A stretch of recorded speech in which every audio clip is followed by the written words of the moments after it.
தாமதம் என்றதான ஒரு காரியம் உண்டு. தேவனுடைய ராஜ்யத்தில் தாமதமாய் என்ற ஒரு பகுதி உண்டு. அதை யாரும் பேசவில்லை, நான் இப்போ பேச போகிறேன். அநேகருக்கு சில விஷயங்களில் தாமதமாக இருக்கும். கல்யாண காரியங்களில் தாமதமாக இருக்கும், பண விஷயங்களில் தாமதமாக இருக்கும், வரவேண்டிய காலங்களில் வரவேண்டிய சில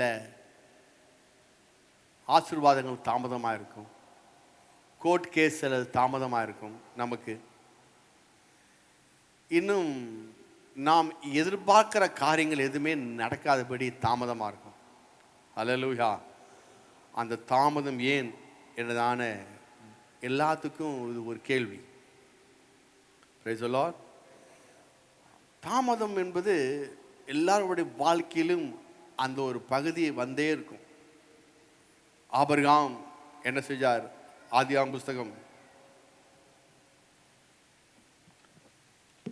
11ஆம் அதிகாரம், ஆதியாகமம் 11:21 நினைக்கிறேன், 31. தேராகு தன் குமாரனாகிய ஆபிராமையும் ஆரானுடைய குமாரனும் தன் பேரனுமாயிருந்த லோத்தையும் தன் குமாரன் ஆபிராமுடைய மனைவியாகிய தன் மருமகள் சாராயையும் அழைத்துக் கொண்டு அவர்களுடனே ஊர் என்கிற கல்தேயருடைய பட்டணத்தை விட்டு கானான் தேசத்துக்கு போக புறப்பட்டான். அவர்கள் ஆரான் மட்டும் வந்தபோது அங்கே இருந்து விட்டார்கள்.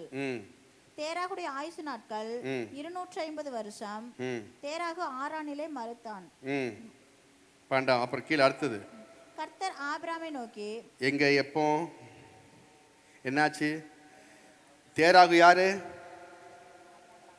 ஆபிரகாமுடைய அப்பா, தகப்பன். தேராகு இருக்கிற வரையும் கர்த்தர் செய்யல, ஆபிரகாம்கிட்ட பேசவே இல்லை.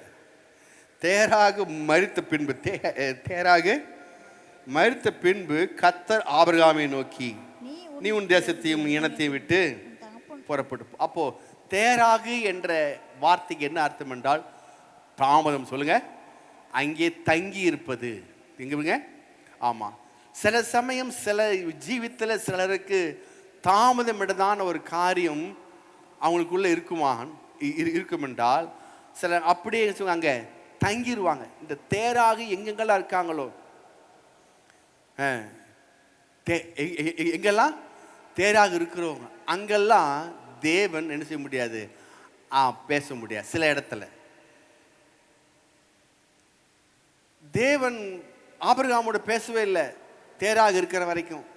தேராக மரித்த பிற்பு தேவன் என்ன செய்தார்? பேச ஆரம்பிச்சிட்டார். அதுவும் பேசிட்டு இவனுக்கு அங்கேயும் ஒரு தாமதம் ஆயிடுச்சு. என்ன பேசினாரு? நான் உனக்கு என்ன செய்வேன், உனக்கு உன் சந்ததியை பெருக செய்வேன், ஆசீர்வதிப்பேன், நீ ஆசீர்வாதமாக இருப்பேன்னு சொல்லி நல்ல வாக்குத்தத்தம் சொன்னார். ஆனால் இவன் சந்ததி பெருகவே இல்லை. இவன் சந்ததி பெருகவே இல்லை. இவன் தாமதித்து கொண்டே இருக்குது. இவனுக்கு வர வேண்டிய ஆசீர்வாதங்கள் எல்லாம் லேட்டாக இருக்குது. இவனுக்குள்ள சந்தேகம் உண்டாயிருச்சு. சந்தேகம் உண்டான இப்படி சொல்கிறாரு, ஆண்டவரே நீங்கள் எனக்கு என்ன தர போகிறீங்க, என்ன செய்ய போகிறீங்க, எனக்கு நீங்கள் என்ன செய்வீங்க, என்ன தர போகிறீங்க, எனக்கு தான் பிள்ளையே இல்லையே, என் வீட்டில் எதுவுமே இல்லையே அப்படின்னு கர்த்தர் இடத்துல இவன் முறையிடுகிறான். தாமதம் ஆக ஆக ஆக சிலருடைய ஜீவித்தில் கர்த்தரிடத்துல அதிகமாய் மற்ற காரியங்களை பேசும்படி, நெகட்டிவான காரியங்களை பேசும்படி நம்முடைய உள்ளம் அப்படிப்பட்ட இடத்துக்கு போயிடும். ஆபிரகாமு கர்த்தர் சொன்னார், ஆதியாகமம் புஸ்தகம் 15ஆவது அதிகாரம் 2ஆம் வசனம். கர்த்தர் பேசுறார். ஃபர்ஸ்ட் 1ஆம் வசனம் கர்த்தர் பேசுறாரு. பேசிட்டு இந்த காரியம் நடந்த பின்பு கர்த்தருடைய வார்த்தை ஆபிரகாமுக்கு தரிசனம் உண்டாகி, அவர் ஆபிரகாமே நீ பயப்படாதே, நான் உனக்கு கேடகம் உனக்கு மகா பெரிய இருக்கிறேன் என்றார். அதற்கு ஆபிரகாம், கர்த்தராகிய ஆண்டவரே அடியனுக்கு என்ன சொல்றார் அவரு? ஃபர்ஸ்ட் நீ பயப்படாதே, நான் உனக்கு கேடகும் மகா பெரிய. அப்படி சொல்லும்போது நாம சொல்லுவோம், ஆமா ஆண்டவரே உமக்கு நன்றி அப்பா, உமக்கு தேங்க்ஸ் ஆண்டவரே, அதுக்காக ஸ்தோத்திரம் அப்படி நாம சொல்லுவோம். ஆபிரகாம் சொல்றாரு, எவ்வளோ பெரிய வார்த்தை வந்தாலும் தாமதம் ஆக ஆக உங்களுடைய ஜீவிதத்தில் சூழ்நிலைகள் தான் பெருசாக தெரியும். லேட் ஆக ஆக உங்களுக்கு எது பெருசாக தெரியும்? எது தெரியும்? சூழ்நிலை தான். எனக்கு என்னுடைய சூழ்நிலை இப்படி இருக்கிறது, எனக்கு இவ்வளோ லேட் ஆகிட்டு இருக்குது, என்னுடைய லேட்டாக அவர் நான் உனக்கு கேடகமாக இருக்கிறேன், பலனாக இருக்கிறேன், பயப்படாது அப்படின்னு அவர் என்னென்னமோ சொன்னாலும் கூட ஆபிரகாம் என்ன சொல்றாரு? கர்த்தராகிய ஆண்டவரே அடியனுக்கு என்ன தெரிவு. இவ்வளோ பெரிய வார்த்தை முன்னாடி சொல்றாரு 1ஆம் வசனத்தில். ஆனால் இவர் என்னங்கிறாரு? எதை பற்றி பேசுகிறாரு? எதை பற்றி பேசுகிறாரு? இருக்கிற சூழ்நிலை பற்றி இருக்கிற. ஆபிரகாம் சொன்ன உடனே ஆண்டவர் ரைட்டு, ஆபிரகாமே ரைட், நீ ஒரு 10 நாள் ஃபாஸ்டிங் போட்டு ஜெபம் பண்ண, உபாசத்துல இருந்து கதவை சாத்திட்டு உக்காந்துக்கோ அப்படி சொன்னாரா? அப்படி சொல்ல கீழே பாருங்க, எடுத்தோன்னே இவன் கேட்கும் போது அவர் அவனை வெளியே அழைத்து, யாரு? 5ஆம் வசனம், அவர் அவனை வெளியே அழைத்து நீ வானத்தை அண்ணாந்து பார், நட்சத்திரங்களை என்ன கூடுமானால்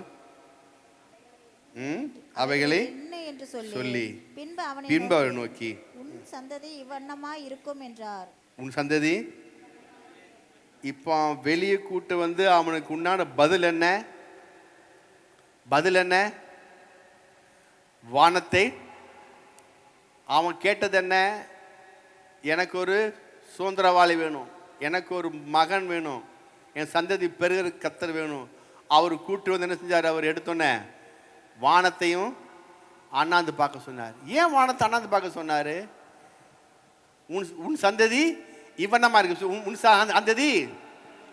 அப்போ ஆண்டவர் ஆபிரகாமுக்கு ஒரு காரியம் தர வேண்டும் என்றால், தாமத்திலிருந்து நீங்கள் வெளியே வர வேண்டும் என்றால், ஆபிரகாமுடைய மனதை மாற்றின கர்த்தர். ஆபிரகாமுடைய மனதை மாற்றி வானத்தை பார்த்து, இதை பாரு, இதை பார்த்தீங்கன்னா இப்படிதான் இருக்கும். அவன் எப்பொழுது இருந்துட்டான், அது எப்பெல்லாம் வெளியே வரானோ அப்பெல்லாம் எதெல்லாம் பார்க்குறானோ, இந்த நட்சத்திரத்தில் பார்க்கும் போதெல்லாம் இவனுக்கு என்ன உண்டாகும்? என் சந்ததி இவ்வளமா இருக்கு, சந்ததி. ஆமாம், ஹல்லேலூயா. தூங்க போகும்போதெல்லாம் அவர் எப்போ மேலே நட்சத்திரம் வருங்க? பகல் 12 மணிக்கா?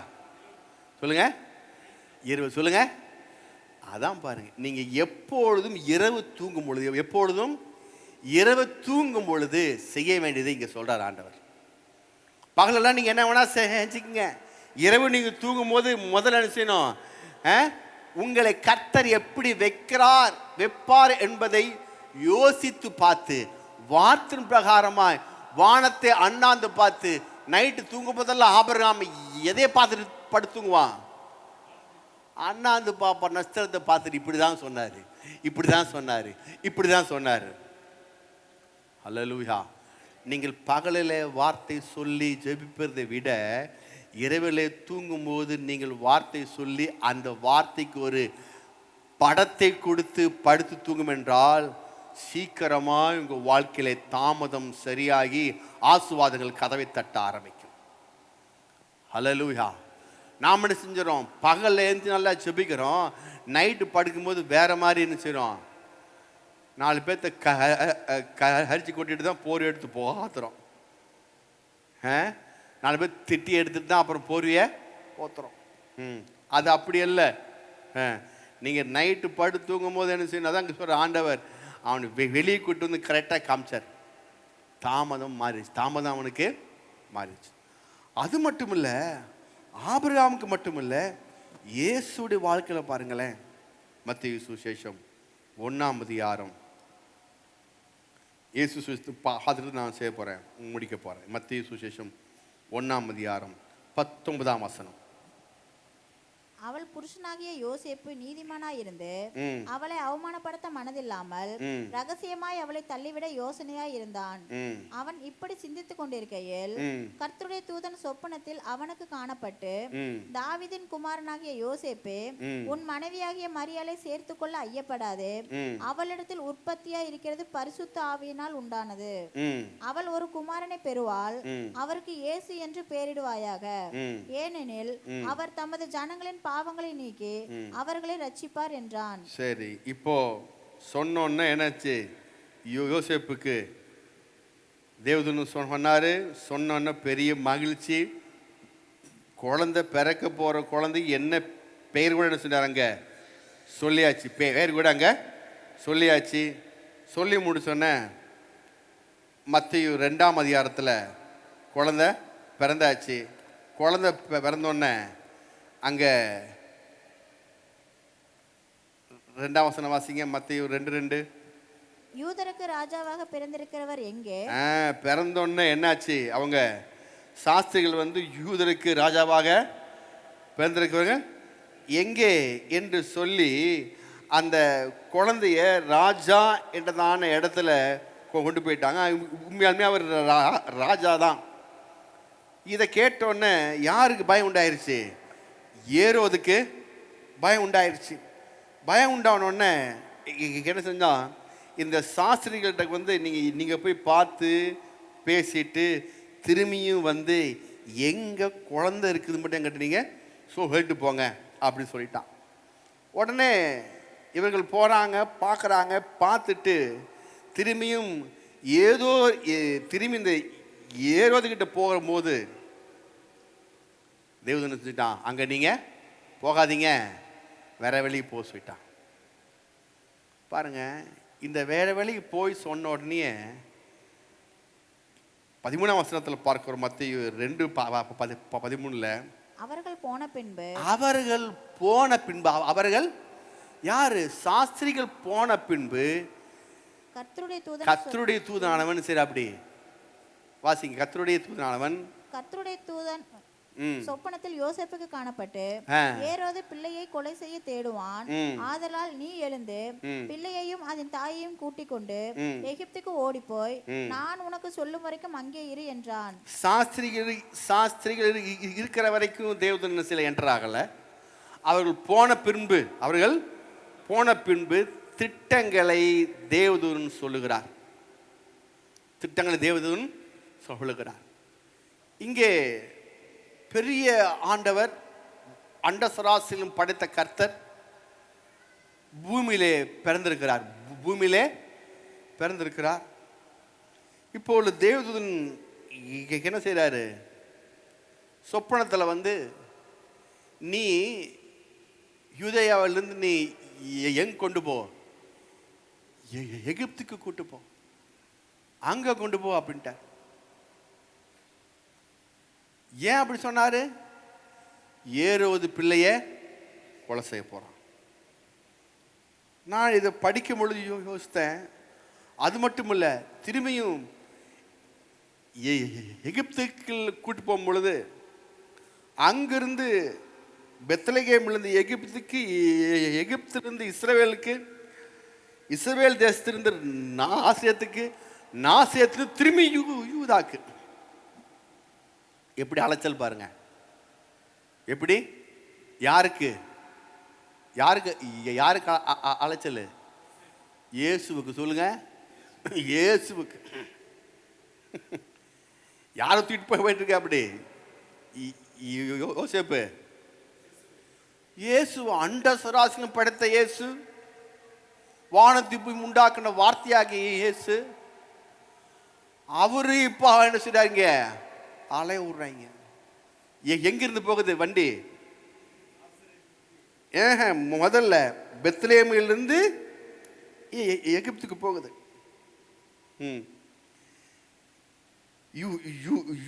யூதேயா தான் அதனுடைய நாடு.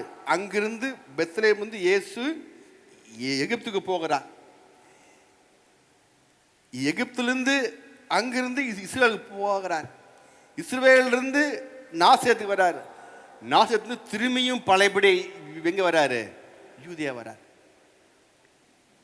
ஹல்லேலூயா.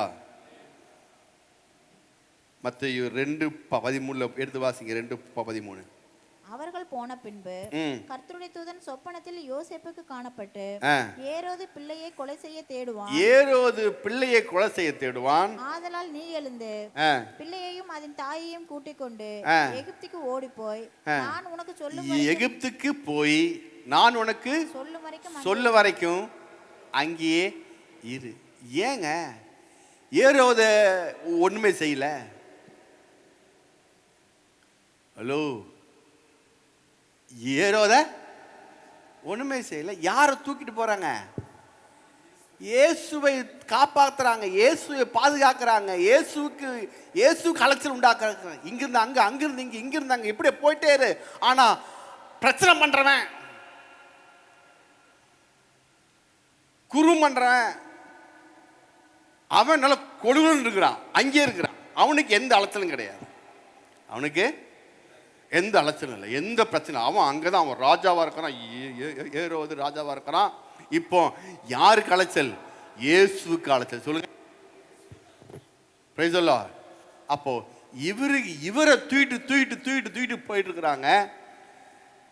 வேதம் சொல்லுகிறது, பெத்லகேமிலிருந்து எகிப்துக்கு போக வேண்டும் என்றால் கிட்டத்தட்ட ஒரு 250 கிலோமீட்டர். சொல்லுங்க. ஆமாம், 250 கிலோமீட்டர் கழுதை மேலே வச்சுட்டு கொண்டு போகிறார். இவர் ஒரு கழுதை, குழந்தை ஒரு கழுதை, எல்லா கழுதை வச்சு கழுதில் கொண்டு போய் சேர்க்கிறார். அங்கிருந்து எத்தனை? மத்தேயு 2:20 வாசிங்க. மத்தேயு 2:20. நீ எழுந்து பிள்ளையையும் அதன் தாயையும் கூட்டிக் கொண்டு இஸ்ரவேல் தேசத்துக்கு போ. இப்போ எங்க போகணும்? இஸ்ரவேலுக்கு போ.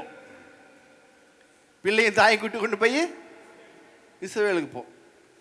அதுக்கப்புறம் மத்தேயு 2:23.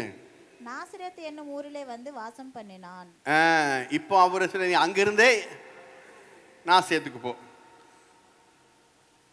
திரும்பி மத்தேயு 3:13.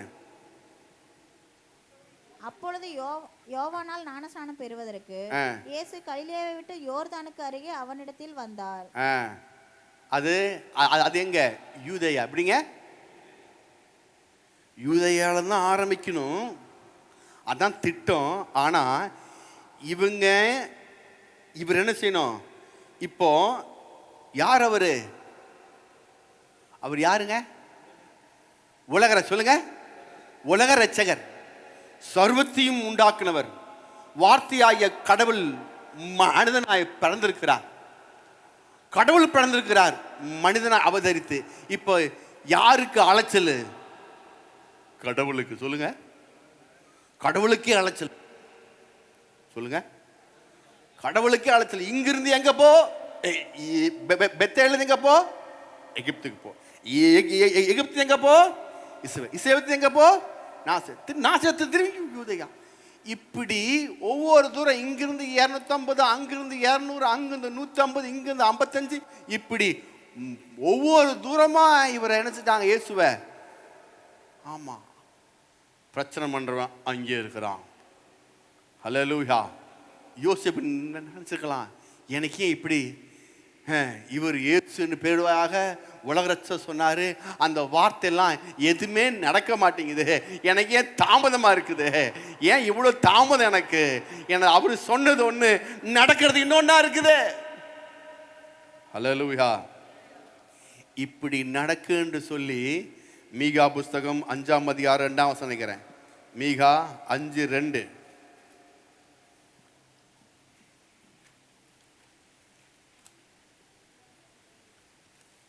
வாசிங்க தான். மீகா 5:2.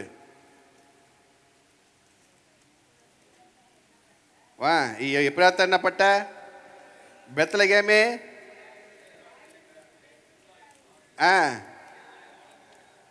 உன்னிடத்திலிருந்து புறப்பட்டு, இங்க சொல்றாரு பாருங்க, எப்பராத்தா என்னப்பட்ட பெத்லகேமே, நீ யூதேயாவில் உள்ள 1000ங்களுக்குள்ளே சிறிதா இருந்தும் இஸ்ரவேலை ஆளப்போகிற உன்னிடத்திலிருந்து புறப்பட்டு என்னிடத்தில் வருவார். அவருடைய புறப்படுதல் அனாதி நாட்களாய் பூர்வத்தினுடையது. இப்படி அலைவ, இப்படி இங்கிட்டு இங்கிட்டு போவேன், அங்கெங்க போவேன்னு சொல்லி முன்கூட்டியே இயேசு பிறப்பதற்கு முன்னாலே 500 ஆண்டு முன்பதாக, 350 ஆண்டு முன்பதாகவே அது சொல்லப்பட்டாச்சு. ஆமென்.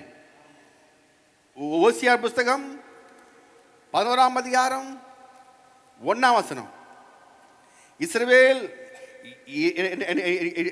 இருந்தபோது நான் அவனை நேசித்தேன், எகிப்திலிருந்து என்னுடைய குமாரனை வரவழைத்தேன். அங்கே ஒரு தீர்க்கதரிசனம். ஆமென். இயேசு எங்கெங்கெல்லாம் போறாரோ அங்கெங்கெல்லாம் முன்கூட்டியே தீர்க்கதரிசனம் வரைக்கப்பட்டிருக்கிறது, வரைக்கப்பட்டு இருக்கிறது.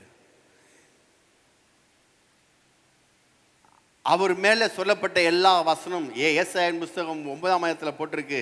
நமக்கு ஒரு பாலகன் பிறப்பார், நமக்கு ஒரு குமாரன் கொடுக்கப்பட்டார், கர்த்தத்துவம் அவர் தோள் இருக்கும், அவர் நாமம் சொல்லி அதிசயம், இப்படிப்பட்ட வார்த்தையெல்லாம் இயேசு பிறப்பதற்கு 500 ஆண்டு முன்பதாகவே சொல்லப்பட்டாச்சு, சொல்லப்பட்டாயிற்று.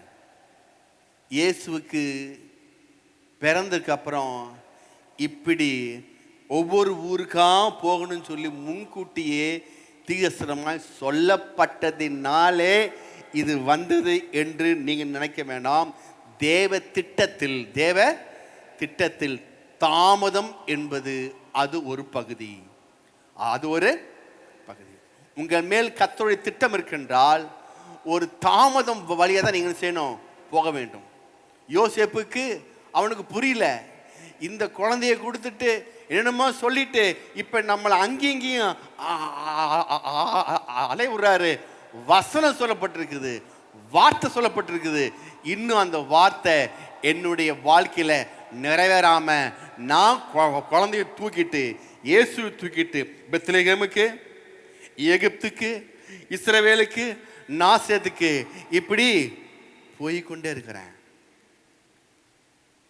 ஹல்லேலூயா.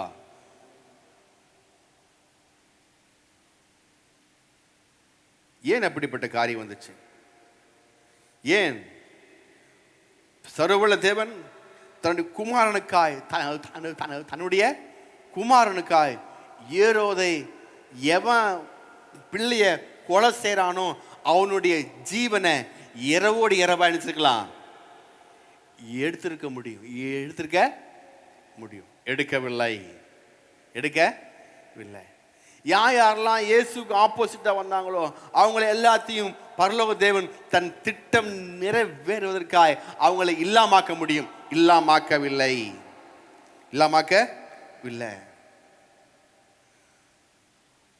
கர்த்தருடைய வார்த்தை யோசேப்புக்கு வந்துட்டு இருந்துச்சு. அந்த வார்த்தை பிடிச்சி யோசேப்பு அதன்படி இந்த குழந்தையை காப்பாற்றி அங்கே கொண்டு போயிட்டு இருக்கிறாரு. அவருக்கு வார்த்தை நிறைவேறல, தாமதம் ஆயிட்டே இருக்குது. ஹல்லேலூயா. ஆமென். தேவனுடைய திட்டத்தில் தாமதம் என்பது ஒரு பகுதி. நல்லா ஞாபகம் வச்சுக்கோங்க. உங்களுக்கு தாமதமா இருக்குதா, எல்லாம் லேட்டா இருக்குதா, அது தேவ திட்டத்தில் ஒரு பகுதி. என்னால் தேவன் முன்பதாகவே நமக்கு, நீங்கள் நானும் பிறப்பதாகவே நாம் எப்படி இருப்போம், என்ன செய்வோம் என்பதை அவர் முன்கூட்டியே எழுதி வைத்து விட்டார். ஏசாயா புஸ்தகம் 46ஆவது அதிகாரம் 10ஆம் வசனத்தில் ஆர்சி பைபிள் எடுத்து வாசித்தீங்கன்னா அங்க இருக்கும் பாருங்க. புது மொழிபெயர்ப்பில் அந்த மொழிபெயர்ப்பு வாசித்தீங்கன்னா புரியும். இப்போ நீங்க இதை வாசிங்க. அந்தத்தில் உள்ளவர்களை ஆதி முதற்கொண்டும் இன்னும் செய்யப்படாதவர்களை பூர்வ காலம் முதற்கொண்டும் அறிவிக்கிறேன்.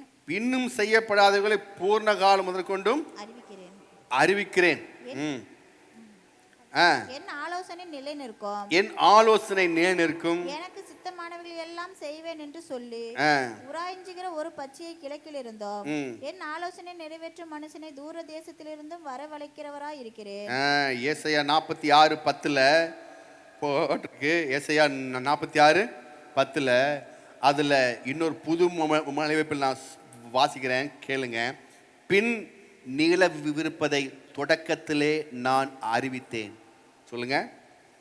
பின் உங்களுக்கு அதுக்கு என்னென்ன நடக்கும் என்பதை நான் முன்கூட்டியே என்ன செய்கிறேன், நான் அறிவிச்சிருவேன். உன் வாழ்க்கையில் என்னென்ன நடக்கும் என்பதை, உன் வாழ்க்கையில் என்ன நடக்குது முன்கூட்டியே சொல்லிட்டேன். அல்லேலூயா. உங்கள் வாழ்க்கையில் கர்த்தர் என்ன நடக்க வேண்டியது முன்கூட்டியே சொல்லிட்டாரா? சொல்லியிருக்குதா?